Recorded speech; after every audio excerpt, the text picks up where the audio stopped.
वो दिन तुमको इतना ज्ञान दिया कि मैं किसी से डरता नहीं। मैं इधर किसी के फट्टे में टांग अड़ाने को नहीं आया, राज करने के लिए आया मैं।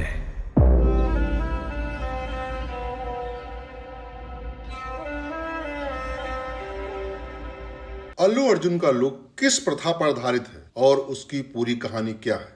मैं आपका स्वागत करता हूं बॉलीग्राज के फिल्मी गलियारे में। 7 अप्रैल की शाम अल्लू अर्जुन का फर्स्ट लुक पोस्टर रिलीज हुआ। टेढ़ी गर्दन किए पुष्पा राज, नीले रंग में पुता, शरीर पर साड़ी, एक हाथ में पिस्तौल, लेकिन उसी हाथ के नाखूनों पर नेल पॉलिश लगी, हाथों में छन्न चमकते गोल्डन कंगन, गले में कच्चे नींबुओं की माला इस लुक की शोभा बढ़ाने का काम कर रही है। अल्लू अर्जुन का ये लुक सभी को चौंकाया है। लोगों ने उम्मीद की थी कि वो अपने सिग्नेचर पोज में दिखेंगे, हाथ में बंदूक, बदन पर लुंगी बांधे, या फिर दुश्मनों से लड़ रहा होगा। कुछ ऐसा दिखेगा जिसे सोसाइटी मैस्कुलिन मानती है। अगर आपने पुष्पा द राइजिंग देखी है तो जानते होंगे कि पुष्पा राज का फीमेल कैरेक्टर की तरफ कैसा नजरिया होता है। मेकर्स ने उस पूरे नरेशन को इस पोस्टर से पलट कर रख दिया है। सोशल मीडिया पर यह लुक रिलीज होने के बाद से ही जनता लोहालोट हो रही है। लोग इस लुक का कनेक्शन समझना चाह रहे हैं। वहीं कुछ ने लिखा है कि ये कंतारा का असर है, चूंकि कंतारा कर्नाटक की एक परंपरा पर आधारित थी। बताया जा रहा है कि अल्लू अर्जुन के इस लुक का भी एक धार्मिक परंपरा से कनेक्शन है। कुछ यूजर ने पॉइंट आउट किया है कि ये लुक चित्तूर की गंगम्मा यात्रा से प्रेरित है। क्या है गंगम्मा यात्रा?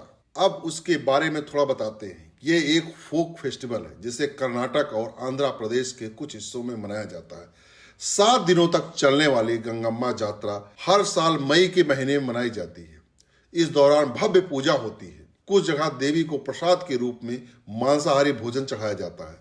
7 में से बीच के 2 दिन में यात्रा निकलती है, जहां पुरुष अपना वेश बदल आते हैं, महिलाओं की तरह सजकर, उनकी तरह श्रृंगार कर इस यात्रा में हिस्सा लेते हैं। संभव है कि पुष्पा 2 में अल्लू अर्जुन का किरदार भी ऐसी यात्रा में हिस्सा ले रहा होगा, तभी उसने ऐसा वेश धरा हो। भगवान से जुड़ी परंपराओं की रूट्स किसी न किसी मान्यता में छुपी होती है, फिर चाहे वो परंपरा देश के किसी भी राज्य से आ रही हो। गंगम्मा यात्रा को लेकर चित्तूर और तिरुपति में अलग अलग मान्यताएं चलती हैं। बताया जाता है कि बहुत सालों पहले चित्तूर में एक जानलेवा महामारी फैली थी। लोगों को समझ नहीं आ रहा था कि क्या किया जाए। ऐसे में गांव के मुखिया ने एक उपाय सुझाया कि पूरे गांव को हल्दी के पानी और नीम से पवित्र किया जाए। चित्तूर में होने वाली गंगम्मा यात्रा का जन्म इसी तरह हुआ। वहीं तिरुपति में मनाए जाने वाली गंगम्मा यात्रा की कहानी बिल्कुल विपरीत है। लोग मानते हैं कि किसी जमाने में तिरुपति और आसपास के इलाके पर पले गोंडोलू नाम का आदमी राज करता था। एकदम दुष्ट, दुराचारी किस्म का आदमी, महिलाओं पर अत्याचार करता, उसके साथ दुर्व्यवहार करता। ऐसे समय में आबिलन नाम के एक गांव में देवी का जन्म हुआ और बड़ी होने पर देवी एक सुंदर महिला बनी। पले गंडोलू की नजर उन पर पड़ी। उसने उसके साथ दुर्व्यवहार करने की कोशिश की। देवी ने बदले में उस पर हमला कर दिया, लेकिन वो बच निकला, जाकर किसी अज्ञात स्थान में छुप गया। उसे बाहर निकालने के लिए देवी ने एक यात्रा का आयोजन किया।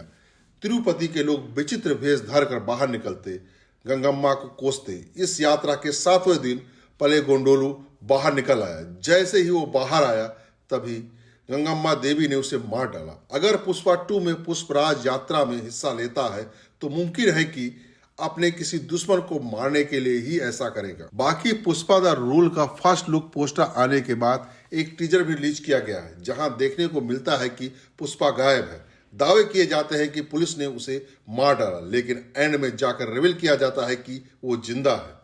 बता दें कि मेकर्स ने पुष्पा 2 की रिलीज डेट अनाउंस नहीं की है। हालांकि मीडिया रिपोर्ट्स का कहना है कि यह फिल्म 2023 के एंड तक या 2024 के शुरुआती महीनों में आ सकती है। आपको क्या लगता है कि यह फिल्म बॉक्स ऑफिस पर 2000 करोड़ रुपए का बिजनेस करेगी?